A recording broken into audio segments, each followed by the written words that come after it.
ഏഷ്യയിലെ ഏറ്റവും വലിയ കുടുംബമെന്ന ഖ്യാതി കേട്ട പത്തനാപുരം ഗാന്ധിഭവന് ഇത് സന്തോഷ നിമിഷം. ഗാന്ധിഭവനിലെ അച്ഛന്മാർക്ക് താമസിക്കാനാണ് കെട്ടിടം ഒരുങ്ങുന്നത്.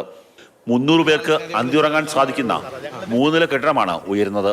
കരുണാവാരിധിയായ ദൈവത്തിൻ്റെ തിരുനാമത്തിൽ ഞാനിതിടുന്നു.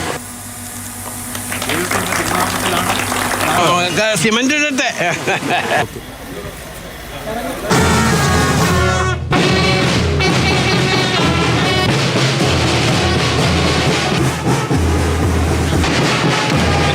$20 കോടിയോളം രൂപ നിർമ്മാണ ചെലവ് പ്രതീക്ഷിക്കുന്ന കെട്ടിടത്തിൽ 700 പേർക്ക് ഇരിക്കാവുന്ന പ്രാർത്ഥനാ ഹാളും ഉണ്ടാകും. ഈ അമ്മമാരുടെ ബിൽഡിങ്ങിൽ എൻ്റെ മാതാവിൻ്റെ പേരിടണം. അതുകൂടാതെ ഇപ്പം ഇന്ന് തറക്കല്ലിട്ടത് എൻ്റെ പിതാവിൻ്റെ പേരിടണം.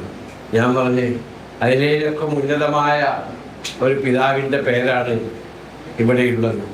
നമ്മുടെ രാഷ്ട്രപിതാവ് മഹാത്മാഗാന്ധിയുടെ പേരാണ് ഗാന്ധി ഭവൻ.